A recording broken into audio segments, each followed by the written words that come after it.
ஓம் சாந்தி 14/5/2024 சாக்கார முரளி.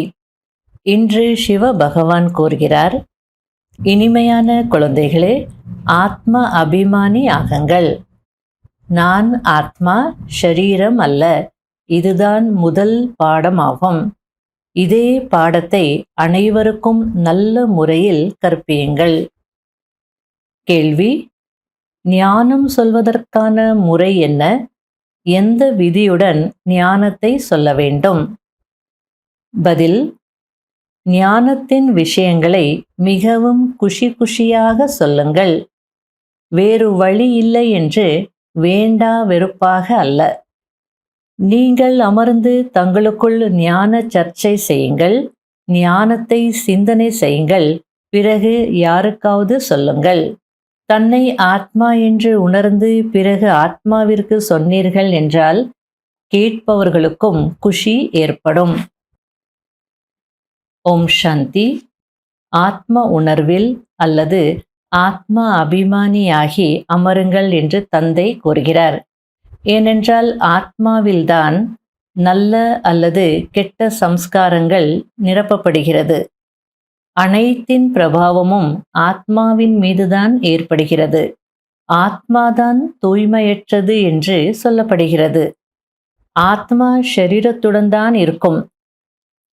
அதாவது ஆத்மா இந்த ஷரீரத்தின் மூலமா புண்ணியம் செய்தாலோ பாவம் செய்தாலோ, ஷரீரத்தின் மூலமா செய்தாலோ பிரபாவம் ஆத்மாவுக்கு தான் ஏற்படுது.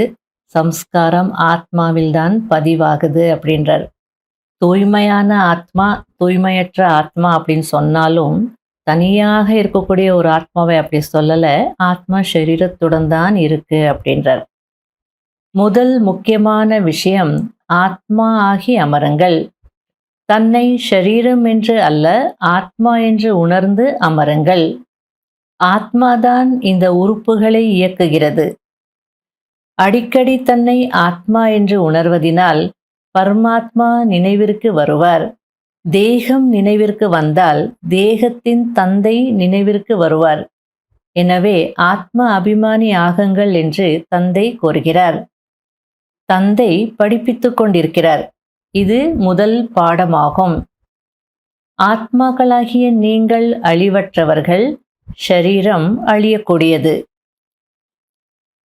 எப்போதாவது நீங்கள் யாருக்காவது புரிய வைக்கிறீர்கள் என்றால், அவர்கள் என்னென்ன கேள்விகள் உங்களிடம் கேட்டார்களோ அதை பற்றி தங்களுக்குள் அமர்ந்து கலந்துரையாட வேண்டும். யார் புத்திசாலிகளோ அவர்களை கூட அமர வைக்க வேண்டும். உங்களுக்கு பகலில்தான் நேரம் கிடைக்கிறது.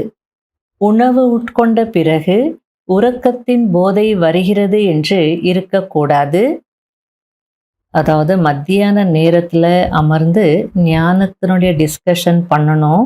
மியூசியத்தில் எக்ஸ்பிளைன் பண்ணுறீங்க, பட விளக்கம், கண்காட்சிகளிலெல்லாம் எக்ஸ்பிளைன் பண்ணுறீங்கன்னா யார் யார் என்னென்ன கேள்விகள் கேட்டாங்க, அதுக்கு நீங்கள் என்ன பதில் சொன்னீங்க அப்படின்றது எல்லாரும் அமர்ந்து உங்களுக்குள்ள கலந்து பேசுனீங்க அப்படின்னா நிறைய விஷயங்கள் புரியும். அதில் புத்திசாலிகளும் இருக்கணும். அப்போ அவங்க புரிய வைப்பாங்க. அப்போ நல்லா சேவை செய்ய முடியும். ஆனால் உங்களுக்கு டியூட்டி இருக்குது. மத்தியானத்தில் மட்டும்தான் நேரம் கிடைக்குது. சாப்பிட்ட உடனே அந்த தூக்கத்தின் சோம்பேறித்தனம் வந்துடக்கூடாது அப்படின்றார். யார் அதிகமாக உணவு சாப்பிடுகிறார்களோ அவர்களுக்கு உறக்கத்தின் சோம்பல் ஏற்படுகிறது. அதனால்தான் உண்ட மயக்கம் தொண்டர்களுக்கும் வரும் அப்படின்னு சொல்கிறாங்க இல்லையா? அதனால் சாப்பிட்ட உடனே தூங்கிடக்கூடாது. கொஞ்ச நேரம் ஞானத்தின் சர்ச்சை செய்யணும் அப்படின்றார். ஆகையால் பகலில் வகுப்பு நடத்த வேண்டும். அதாவது இன்னார் இந்த கேள்வி கேட்டார், நான் இதுபோல் பதிலளித்தேன் என்று பகிர்ந்து கொள்ள வேண்டும். விதவிதமாக கேள்விகள் கேட்பார்கள். அவர்களுக்கு தேவை சரியான பதில். எனவே அவர்களை கவரும் விதத்தில் புரிய வைத்தேனா, அவர்கள் திருப்தி அடைந்தார்களா என்று தன்னை பார்க்க வேண்டும். இல்லை என்றால் திருத்தங்கள் கொண்டு வர வேண்டும். மற்றபடி சாப்பிட்டு விட்டேன், உடனேயே தூக்கம் வந்துவிட்டது என்று இருக்கக்கூடாது. தேவதைகள் உணவு மிகவும் குறைவாக உட்கொள்வார்கள். ஏனென்றால் குஷி இருக்கிறதல்லவா? எனவே குஷி போன்ற சத்துணவு வேறு எதுவும் இல்லை என்று சொல்லப்படுகிறது. குழந்தைகளாகிய உங்களுக்கு அளவற்ற குஷி இருக்க வேண்டும். பிராமணர் ஆகுவதில் மிகுந்த குஷி இருக்கிறது. முக்கியமான விஷயம் தந்தையின் அறிமுகம் கொடுப்பதாகும். பிரம்மாவை பற்றி யாருக்குமே தெரியாது. ஒருவர் நிராகார தந்தை, இன்னொருவர் சாகார தந்தை. புரிய வைப்பதோ நன்றாகவே புரிய வைக்கிறீர்கள். ஆனால் மாயை எப்படிப்பட்டது என்றால் கவர்ச்சியில் கொண்டு வந்து அழுக்காக்கி விடுகிறது. அரைக்கல்பம் நீங்கள் மறதியில் சென்று விடுகிறீர்கள். பகவானை தேடுகிறீர்கள், ஆனால் யாருடைய அறிவிற்கும் எட்டுவதில்லை. இப்போது தந்தை ஹே குழந்தைகளே என்று கூறுகிறார். எனவே அதே உற்சாகத்துடன் குழந்தைகளிடமிருந்தும் ஹே பாபா என்று வெளிப்பட வேண்டும். ஆனால் அவ்வளவு உற்சாகத்துடன் வெளிப்படுவதில்லை. இதை தேக அபிமானம் என்று சொல்லப்படுகிறது, ஆத்மா அபிமானி அல்ல. நாம் புது உலகத்தில் உயர்ந்த பதவி அடைவதற்கு முயற்சி செய்து கொண்டிருக்கிறோம் என்பதை நீங்கள் அறிந்திருக்கிறீர்கள். அவசியம் தூய்மையாக வேண்டும். இந்த தூய்மையற்ற உலகத்தின் அழிவு அவசியம் ஏற்பட போகிறது என்று நீங்கள் புரிய வைக்கிறீர்கள். உங்களுடைய குழந்தை குட்டிகள் எல்லாம் இருப்பார்கள், வாரிசாகுவார்கள், திருமணம் செய்து கொள்வார்கள் என்றெல்லாம் சொல்ல முடியாது. அடுத்தது பாபா, இதற்கு முன்பு ஞானத்தில் இருந்தவர்கள் யாரெல்லாம் ஷரீரம் விட்டு சென்றிருக்கிறார்களோ அவர்கள் வரிசை கிரமமான முயற்சியின் அனுசாரம் பிறவி எடுத்திருக்கிறார்கள். ஒரு சிலர் இங்கு கூட வந்திருக்கலாம். பார்க்கும் போதே இவர் இங்கிருந்து பிரிந்து சென்றிருப்பார் என்று தோன்றும். நிறைய குழந்தைகள் வர்றாங்க இல்லையா சென்டருக்கு, ஞானத்துல சேவையில எவ்வளோ ஆர்வம் இருக்கு. அவங்க பேச்செல்லாம் பார்த்தீங்க அப்படின்னா போன ஜென்மத்துல இவங்க ஞானத்துல இருந்த ஆத்மா நல்லாவே தெரியும். ஒரு முறை மதுபன்ல நாங்கள் டீச்சர்ஸ் எல்லாம் ஒரு ரூம்ல இருக்கிறோம். அப்போ ஒரு டீச்சர் வந்து ஒரு சின்ன குழந்தையும் கூட்டிட்டு வந்திருந்தாங்க. அந்த சின்ன குழந்தை சென்டர்ல இருக்கா. 4 வயசு தான் ஏதோ இருக்கும், 3 4 வயசோ இருக்கும். அந்த குழந்தை யாராவது பிரதர்ஸ் கொஞ்சினாங்க அப்படின்னா உடனே திட்டும், உங்களுக்கு வந்து நியம் மரியாதை எதுவும் இல்லையா, இப்படி பண்றீங்களே. அந்த சின்ன குழந்தை மாதிரியே பேசாது. என்னை பார்த்துட்டு வா உனக்கு டோலி கொடுக்குறேன் அப்படின்னு. அப்படின்னா ஏதோ பெரிய தாதிமார்களுடைய சோலா கூட இருக்கலாம். அவங்க அப்பா வந்து விவசாயி. உருளைக்கிழங்கு மூட்டை மூட்டையா கட்டி வச்சா இதெல்லாம் மதுபனுக்கு அனுப்பக்கூடாதா அப்படின்னு கேக்குதா அந்த குழந்தை.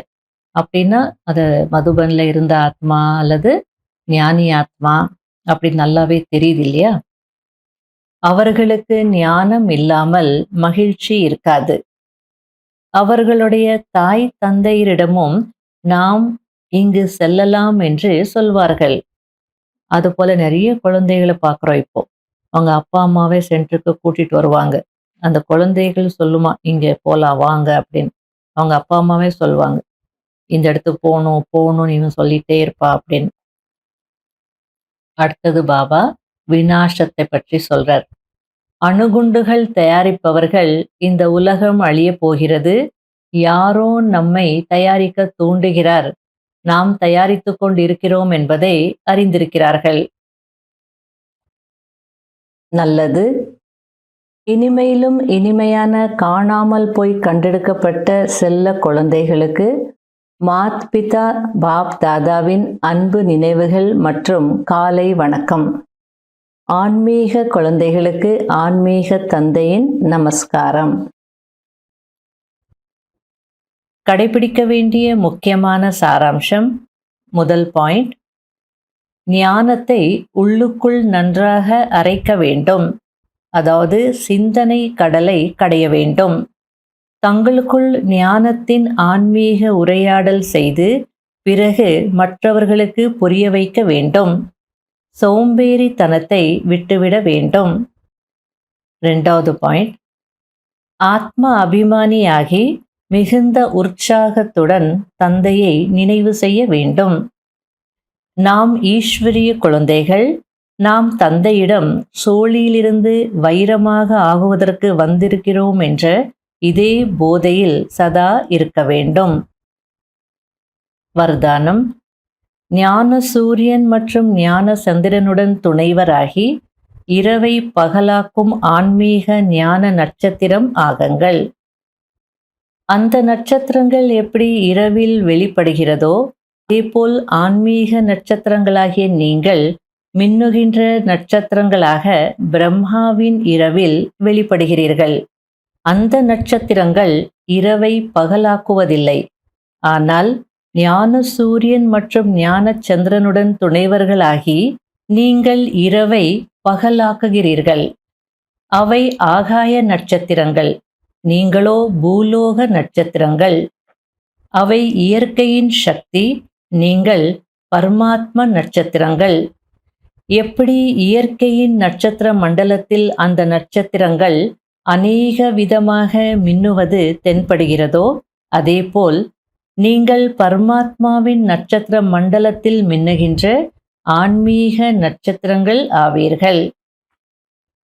ஸ்லோகன்: சேவைக்கான வாய்ப்பு கிடைப்பது என்றால் ஆசீர்வாதங்களினால் பை நிரம்புவதாகும். இன்றைய அவ்வியக்த சமிகை: உங்களுடைய சம்பன்ன ஸ்வரூபம், அதாவது நிரம்பிய ஸ்வரூபத்தின் நிலையை அனுபவம் செய்யுங்கள். அப்போது சதா குஷியில் நடனமாடிக்கொண்டே தந்தையின் புகழ் பாடிக்கொண்டே இருப்பீர்கள். அப்படிப்பட்ட குஷியில் நடனமாடுங்கள். உங்களை பார்த்து மற்றவர்களுடைய மனமும் குஷியில் ஆடத் தொடங்கிவிட வேண்டும். எப்படி ஸ்தூல நடனத்தை பார்த்து மற்றவர்களுக்குள்ளும் ஆட வேண்டும் என்று ஊக்க உற்சாகம் வருகிறது, அதேபோல் நீங்கள் அனைவரும் சதா ஆடிக்கொண்டே பாடிக்கொண்டே இருங்கள். நீங்க அப்படி இருந்தீங்கன்னா மற்றவர்களுக்கும் அந்த உற்சாகம் வந்துடும் அப்படின்னு சொல்றார். ஓம் சாந்தி.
மலரே மலரே அறிவாயா இம்மனதின் மகிழ்வை உணர்வாயா என்னை நான் அறிந்தேன் ஆத்மாவை உணர்ந்தேன் என்னை நான் அறிந்தேன் ஆத்மாவை உணர்ந்தேன் பரம தந்தை சிவனின் தியான தரிசனம் பரம தந்தை சிவனின் தியான தரிசனம் இது உலகுக்கோர் ஆன்மீக விமோசனம் இது உலகுக்கோர் ஆன்மீக விமோசனம் ஓம் சாந்தி ஓம் ஓம் சாந்தி ஓம் ஓம் சாந்தி ஓம் ஓம் சாந்தி ஓம்